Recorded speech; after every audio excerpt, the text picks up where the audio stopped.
Hello, Mzansi. Welcome back to another episode of Farmers Inside Track. My name is Duncan Masua. Now, in this episode, powered by Fairtrade Africa, we discover why intra-Africa trade is extremely crucial for promoting economies. We tackle the challenges faced by small producers in accessing export markets due to structural constraints, costly undertakings, and infrastructure gaps. This episode underscores the powerful truth that trade is better than aid for empowering communities and building a thriving, ethical, and sustainable future for Africa. Here is Sandra Ndlovu, Regional Communication Officer for the Southern Africa Network. You are tuned into Beyond the Label, the podcast that explores trade with purpose. In this episode, we ask what happens when African countries trade more with one another.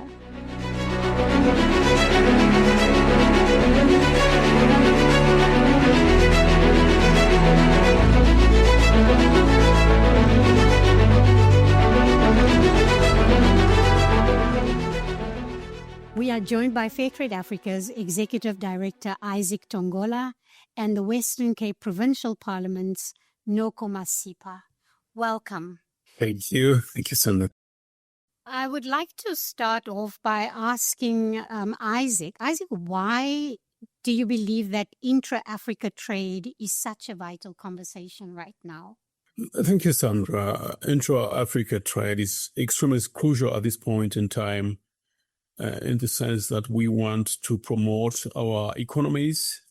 And we also have gained, as African states, we have gained a lot of momentum in terms of building infrastructure, but also building platforms where we can leverage our opportunities. We also have grown our financial institutions that can support investments into our various sector, trade, agriculture, manufacturing sectors. So we have gained this momentum, and I think the African countries, up to 54 countries, can leverage the opportunities to work and sell products across the economies.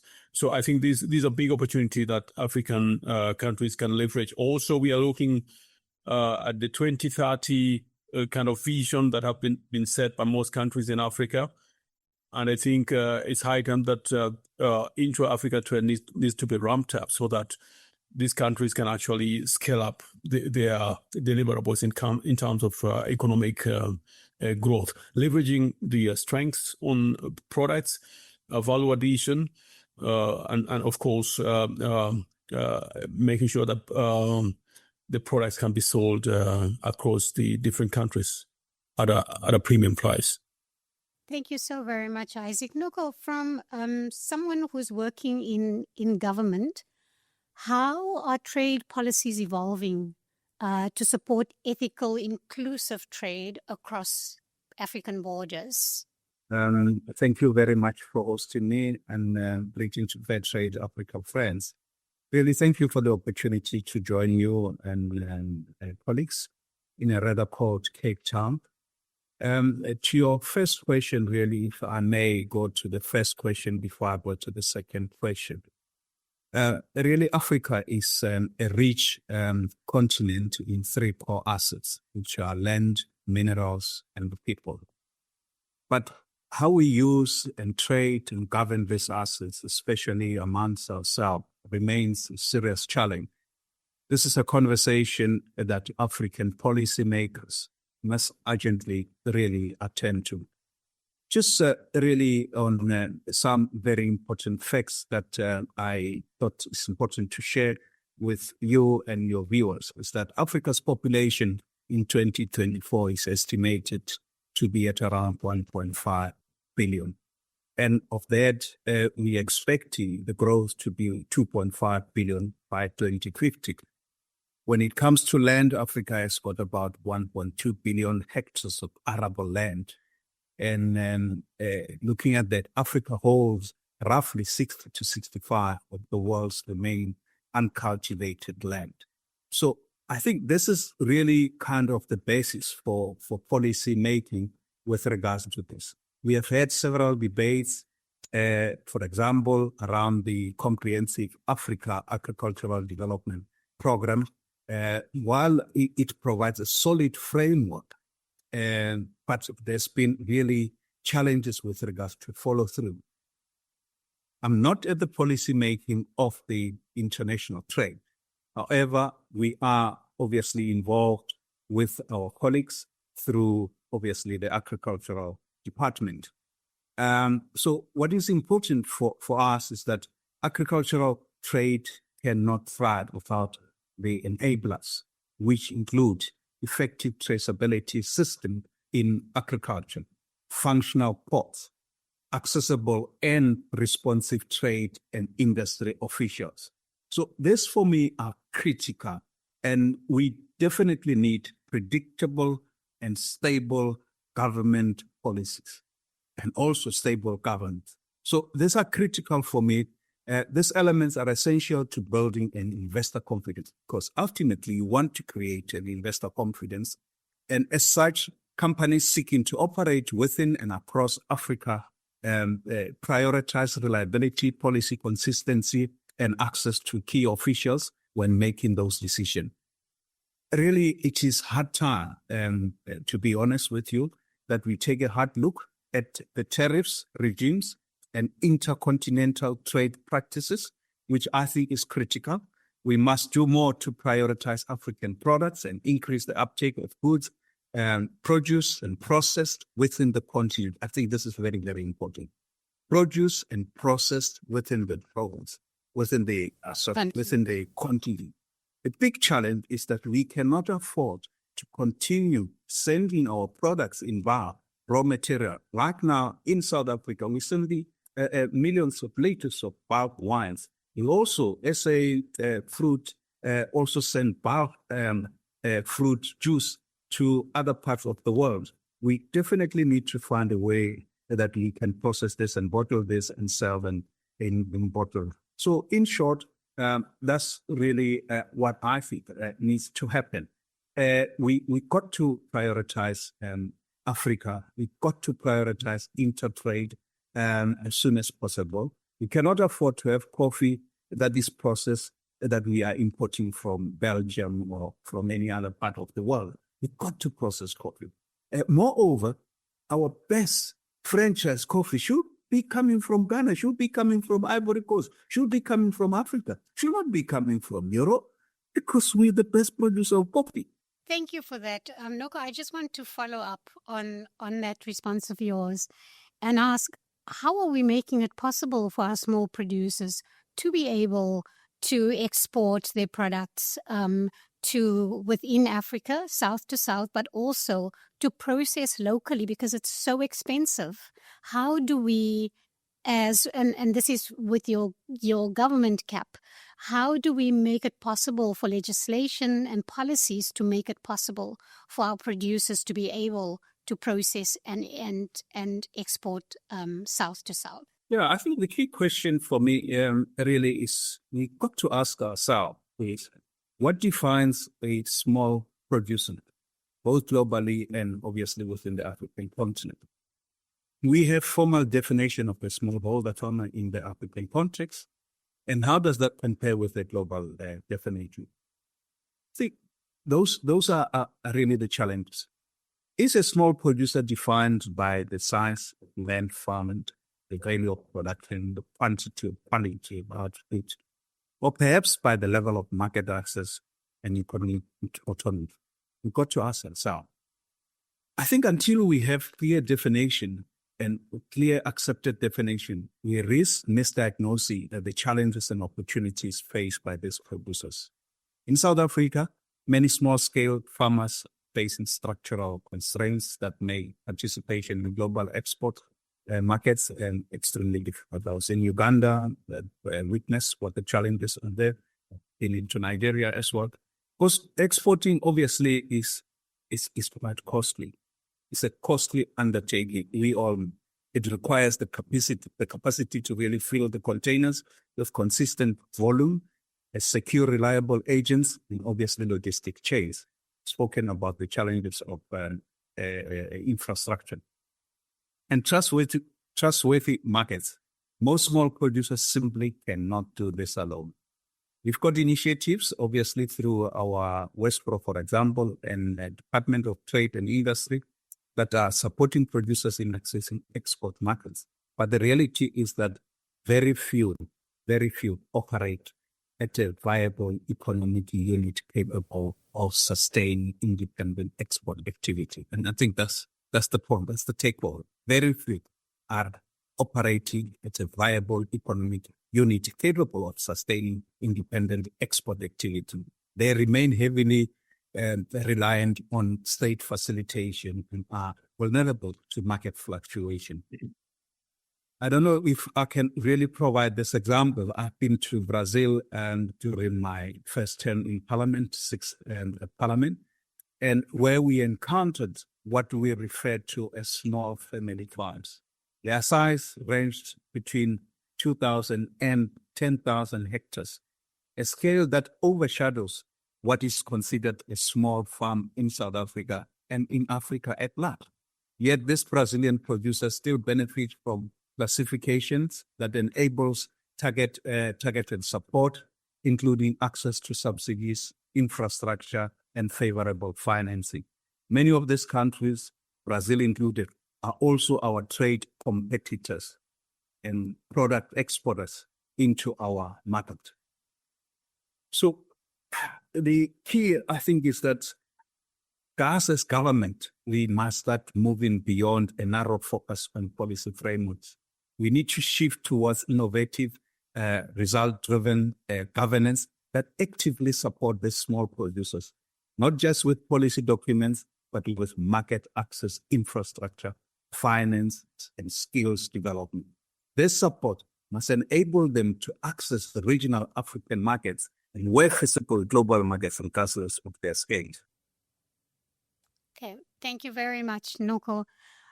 Isaac, from a fair trade perspective, what opportunities does increased trade between African countries open up for smallholder farmers and producers within fair trade specifically? Thank you, Sandra. And I agree with the Honorable Noko on his emphasis that there needs to be a better way of working in terms of supporting the trade, the intra-Africa trade, but also going out of the box, not just thinking about policy formulation, but also reaching out to create market access for the small-scale producers. And that's the way to increase on the success already achieved. There's more to be done. So I agree with the Honorable Noko 100% on that. But maybe one thing I would like to emphasize on the question you asked him around what exactly needs to be done to ramp up this intra-African trade. Also, I think the trading partners, the countries that are trading within Africa, they need to harmonize regulatory approaches in terms of how they can work, and that will actually ease the movement of goods from one country to another within the continent. So that harmonization is very important in terms of also easing the non-tariff barriers, which actually hamper and actually even stop the movement of goods from one country to another. So that's very crucial. And just making sure that they can actually streamline those regulations that facilitate the movement of goods and trade is very crucial. But back to your question, Sandra, I think a level playing ground in the intra-African trade through, for example, the harmonization of regulations will ensure that these producers, when they produce, they can sell from one country to another within the African continent, and they can also create market for their products. One of the biggest hindrances is market access, as Noko has referred to. And we want to create a bigger market for our producers. They produce, yes, but where can they sell? We sell, for example, in fair trade terms in Europe, most of our products. But if we can have markets in Africa, I think that will enhance the operations of these producers in terms of producing, but also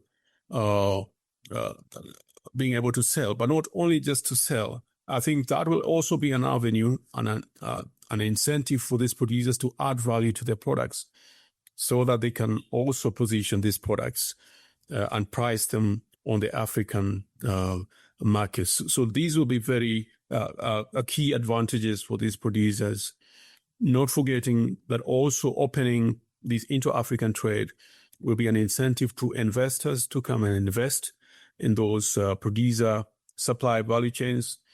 I think most of these investors will know that when they invest, for example, in value addition, these products will easily be sold on the markets in the African continent, and they can easily get back their money after having invested in the crop value chains in Africa. So those are some of the very key outputs that would come from a seamless intra-African trade environment.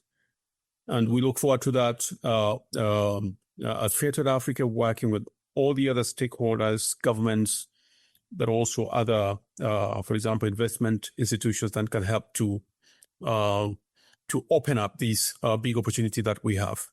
One of the most overlooked but really critical components of the smallholder farmers, in terms of sustainability, is succession planning. It is essential that to involve the next generation in the farming business cycle. It's really and early on. I will emphasize that these young people are our future investors, and we've got really a big number in terms of youth in our countries. They will be the ones to build enterprises around the family farm, develop vertical integration opportunities, and unlock new markets in smarter and more effective way. So I think that's very crucial that we get our succession planning, and it's where government, in terms of policies around succession planning and building this family farms into bigger farms, bigger producers, and obviously, being able to vertically integrate and value add into their products to ensure that, they don't send, raw materials from their farm gate. Exactly. Succession planning is very crucial, especially in the farming sector, where you have, for example, in the cocoa sector, you have most of the people actively involved are the elderly people. So creating capacity and awareness creation to the young people and empowering them through training and linking them up to, for example, investors and specialists who can work with them so that they can be more productively involved in the farming sector is very crucial. And that is what we are doing in Fair Trade Africa through thematic focus across different crop value chains. So capacity building, but also helping these small and medium-sized entrepreneurs, essentially the young people, to access financing, which can help them then to start up, for example, agricultural entities or to get profitably involved in agriculture. That is what we're doing as Fair Trade Africa, but we believe to scale up on these. We partner across with the government entities and all other stakeholders so that these can be mainstreamed. Just to emphasize what the Honorable Noko is saying, that we need to think about that seriously. Not to forget that when we're talking about succession, digitization is very key. I think these will be a good output from intra-African trade, where we digitize, for example, when goods are moving across borders. We need to, for example, digitize facilities at the borders where these goods are moving so that we don't have hindrances. So security and digitizing those facilities that can enable goods movement to be seamless at the border points is very crucial.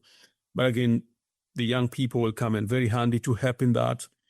And that will help to speed up, I think, the intra-African trade onboarding process in terms of scaling up the volumes of trade and also the values. Thank you very much. Noko, what are some sectors or products that hold real promise for south-to-south trade? Look, we've got the advantage from this south part of the world, South Africa. We've got the advantage in terms of the produce and the production of wine. Wine SA cannot continue, as I said earlier, exporting millions of liters of wild wines to other part of the world. If you look at the numbers, I think we only exporting about 21 million liters of wine to Africa. We produce something like 800 to 1 million liters of wine, and 400 million liters of that we export to Europe, and 400, roughly, just under 400 we consume here locally. That's one of the products that I do think that Africa intertrade and really work very well. And also, Fruit SA through citrus and other, fruit producing areas are producing quite a lot of fruit juice, which they exported to empower to the rest of the world. But there's very little that's happening between Africa. And one of the problems that they normally, highlight is the issue of the infrastructure, connectivity, internet, and obviously, physical infrastructure. It's too costly to obviously, trade or to travel between Africa. Those areas need to be looked at to ensure that these products are able, to be exported within the continent. So, others will be your plant-based products that show strong potentials, like your maize, your wheat, your vegetables, your sugar, and potentially even some niche products like dates and pineapples. Additionally, I think the trade of agricultural inputs like tractors, machinery, and digital technologies also present quite an opportunity for us in Africa. Those are the few that I can think of right now. Isaac, I would like to throw that at you as well and ask for you, with certified products, fair trade certified products, what are the products that we are seeing that is showing growth and demand for South to South trade? Exactly. Where we have made progress, Sandra, and where we see that we have an opportunity to ramp up market access and also sales for producers is around coffee, tea, and cocoa. Farmers are starting to sell these in the countries in Africa. But I think what's very crucial is to link them to more investors who can help them to access the right expertise and the right investment, the right level of investments in terms of financial support, so that they can increase the levels of producing these value-added products for the local markets. I think if that can happen, financial access and expertise to get the right machineries to help them, for example, in repackaging, that will help them to actually be able to position those products in a good way and price them appropriately. So across those three, we see a lot of potential momentum that we can make in the short term.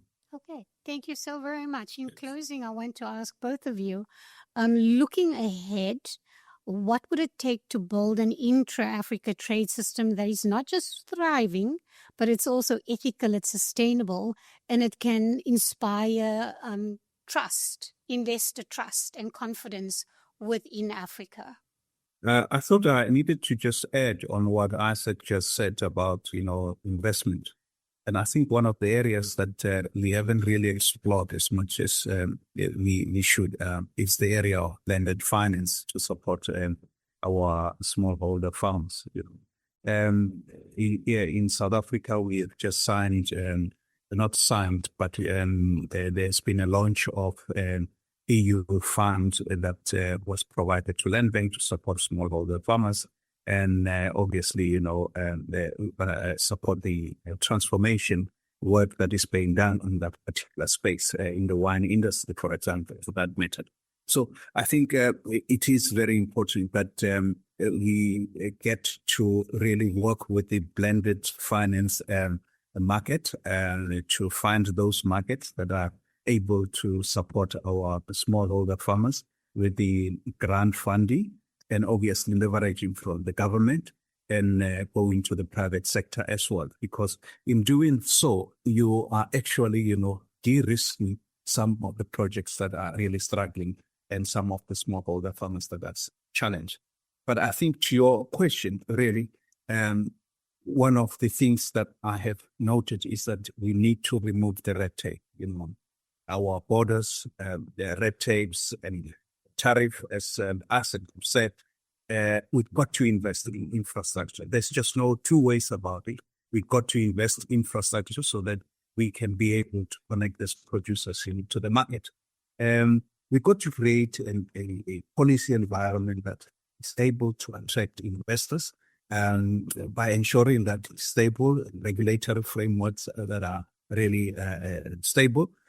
We've got to deal with corruption. We've got to face it. There's no two ways about it. We've got to deal with corruption and ensure that the market has got confidence in how we do things.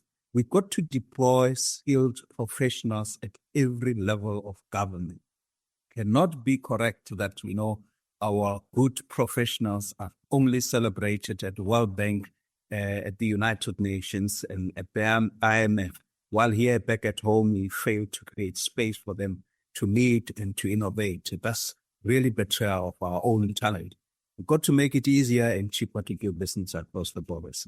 And most importantly, improve connectivity, as I have said. It is important. Connectivity, both physical and digital, we've got to improve it. That's the way to go. There's just no way that we can do our business without really stronger technical and digital support, and obviously infrastructure. So those are, I think, my view around, your question is to how do we really move forward in terms of really supporting our smallholder farms and ensure that there's a fair trade process. Thank you so much, Isaac. Thank you, Sandra. For me, I think the African states, all stakeholders, investors, all financial institutions, they need to own their own space. They need to take responsibility of where they want to go in terms of economic growth, protecting the opportunities they have, but also keep that international linkage. The South to North trade should remain, but also the inter-African trade opportunity should be grown.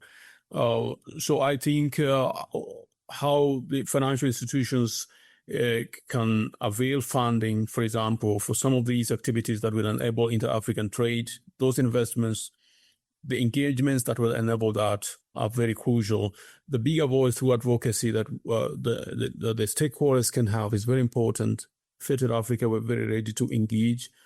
For example, we are talking about the Africa Continental Free Trade Agreement. This needs to move fast. It's a geopolitical initiative. If it moves fast, that will put a lot of impetus in the speed at which this inter-African trade can happen. I think geopolitical alignment across diplomatic course across the countries is very important. This will create a lot of understanding. And with that understanding, a lot of these trade activities can also be well facilitated across countries. Talking about visas, I think that alignment can help to speed up the trade across the different countries. And also just to emphasize the need for harmonization of regulations. If, for example, we're talking about SADC or East Africa Community or ECOWAS, harmonizing regulations around how those countries in those blocks can trade will help a lot in terms of, for example, standardizing fees and levies. And that will help on the planning and the movement of products across those borders. So I see those as very key takeaways that will help to enable this inter-African trade going forward at policy level, but also at investor level, where the public and private sector are engaging in public-private partnerships that will enable these initiatives to move at a much needed high pace, and that will increase the pace of trade growth. Now it's for example, the East African Community, the trade volumes are only growing at below 1%, but the expected rate is around 30%. So you can imagine If that can happen, then there's a lot of intra-African trade that can happen until profit our producers, our manufacturers, and all the people involved in the whole supply chain. And we see that opportunity being leveraged if everyone can engage in a more profitable and mutual manner. Thank you so much, Isaac. If anyone, in closing, if there's anything that's burning on your heart that you want to say in closing to this topic? Yeah, I think from my part, from fair trade point of view, we see the future so bright through fair trade. And I think working in partnerships is very crucial. And this is how we sustain and leverage risks. And I think going forward, this is how we engage in the sector, contributing as fair trade, but also engaging with partners like where we work, for example, in South Africa, Cape Town, engaging with the local government, for example, from where the Honorable Noko is working. If we can work in partnership, then there's a lot we can do in terms of scaling up and sustaining our successes. Noko, you wanted to say something? Yeah, I just wanted to say in closing, South Africa's trade policies have gone through significant evolution since the end of apartheid. We have moved from a protectionist import substitution model to a more open and export-oriented economy. And I must applaud the South African government in that regard. This shift has included multilateral tariff and liberalization, the establishment of preferential trade agreements, such as AGOA and the EU SADC EPA, as you know it, and a growing focus on regional integration to the SADC and now the African Continental Free Trade Area. And our strategy obviously has always aimed to diversify the export, attract investment and stimulate employment. But challenges really remain: infrastructure deficit, red tape and poor access to capital across the continent continue to hold back trade and development. These issues impact not only South Africa, but the continent at large. We are experiencing this limiting the full potential of the Africa Continental Free Trade Areas and other regional initiatives. But I think going forward, I think we need to definitely have this kind of conversation and look at ways of really implementing some of the areas that we have agreed upon at regional level or even at continental level.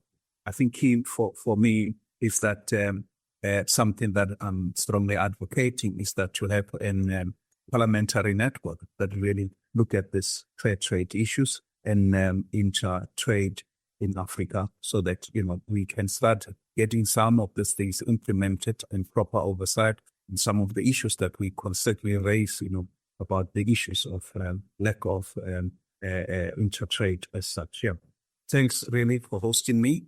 And really thanks, Isaac, once again for really joining me and major very topical debate. Thank you so much to both Noko and Isaac for joining us. Intra-Africa trade, it's a conversation that is on many people's mouths or lips at the moment, but it's about being intentional. It's about realizing that as Africans, we are able to trade with one another. We are able to gain investor confidence, investor trust, but it's about being intentional. For Fair Trade Africa, this is Sandra Ndlovu.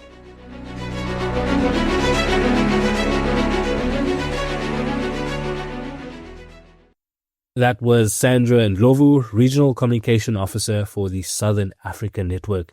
You can, of course, read more on this topic by visiting www.foodformzansi.co.za. Remember to subscribe to our podcast on your favorite platform so you never miss any of the episodes. From me, Duncan Masiwa, our technical producer Megan van der Vent, and the rest of #Team Food for Mzansi, thanks for listening.